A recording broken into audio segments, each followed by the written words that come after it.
Bonjour, bonjour et bienvenue dans les sagas d'Avomark sur BFM Business. Comme chaque semaine, nous avons une heure à passer ensemble. Une heure pour en apprendre un petit peu plus sur les marques qui nous et qui vous entourent. Comment sont-elles nées ces marques? Comment se sont-elles développées? Qui sont les hommes et les femmes qui se cachent derrière? Et surtout, quelles sont leurs stratégies de communication? C'est ce que nous essaierons donc de comprendre. Et aujourd'hui, nous avons décidé de nous plonger dans l'univers d'une marque dont les prémices remontent à 1848. Marque qui a su s'imposer au fil des ans, jusqu'à d'ailleurs devenir une société phare de l'industrie horlogère suisse. Après un passage à vide dans les années 70, elle est revenue sur le devant de la scène, tombant même dans l'escarcelle du groupe Swatch, porté par George Clooney, Cindy Crawford ou encore Nicole Kidman. C'est à la marque Omega que nous allons donc nous intéresser.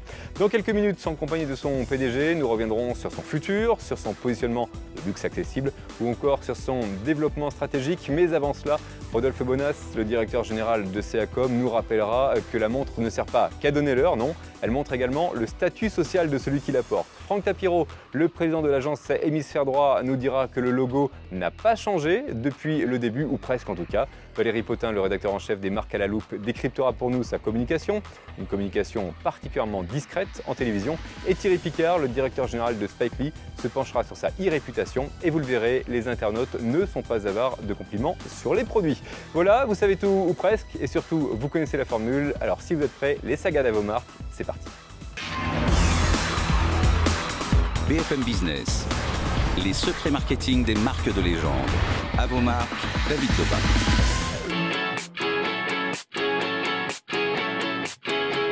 Depuis les premiers cadrans solaires jusqu'aux mécanismes les plus complexes, l'homme a toujours cherché à modéliser le temps qui passe.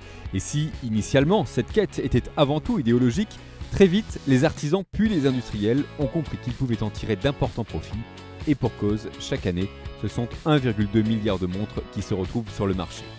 Comme bien souvent, la Chine fait figure de mastodonte en produisant plus de la moitié. Mais contre vents et marées, un petit pays résiste, encore et toujours. Ce pays, c'est évidemment la Suisse. Parfaitement huilée, son industrie horlogère lui permet de monter sur la 3e marche du podium en termes de production. Mais plus fort encore, c'est la première place qu'elle occupe en termes de valeur. Depuis 4 ans maintenant, et malgré la crise, les exportations continuent de progresser. Des exportations qui atteignent des sommets, notamment pour les montres haut de gamme. Et ce sont elles, justement, qui attirent tous les regards. Et ce n'est pas un hasard, car comme nous le rappelle Rodolphe Bonas, la montre n'est pas qu'un accessoire de mode, elle est également le miroir de notre place dans la société. Vous l'aurez remarqué, en français comme en anglais, une montre est davantage liée au regard qu'à l'heure. Watch en anglais, c'est regarde, montre en français, c'est fait voir. Mais regarde quoi, fait voir quoi? L'heure, bien sûr. Comme vous le savez, une horloge est l'endroit où l'heure loge. Mais aujourd'hui, l'heure loge partout.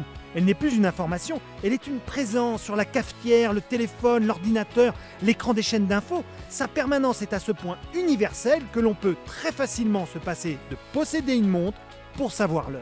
Pourtant, nous continuons à en posséder des montres. Pourquoi ? Parce qu'une montre montre davantage que l'heure. Elle montre un statut social, un look, une histoire. Ce n'est pas « regarde l'heure qu'il est », mais « regarde qui je suis ». Ainsi, si le temps est précieux, l'instrument qui le mesure l'est encore plus à partir du moment où il devient un instrument de définition de soi. À ce propos, nos poignets s'apprêtent à vivre une véritable révolution. Les fabricants de smartphones ont décidé d'investir l'objet montre et ils le font précisément sur cette idée de l'instrument de définition de soi. Avec la montre connectée, le deuil est fait des trotteuses, des grandes et des petites aiguilles. L'heure est définitivement subsidiaire. D'ailleurs, avec eux, on ne regarde plus sa montre, on l'écoute. On ne l'écoute pas donner la mesure de l'heure, mais la mesure de soi.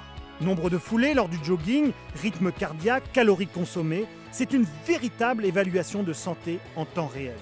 La révolution est que maintenant, on va regarder sa montre pour voir qu'il est crise 2 fois -5.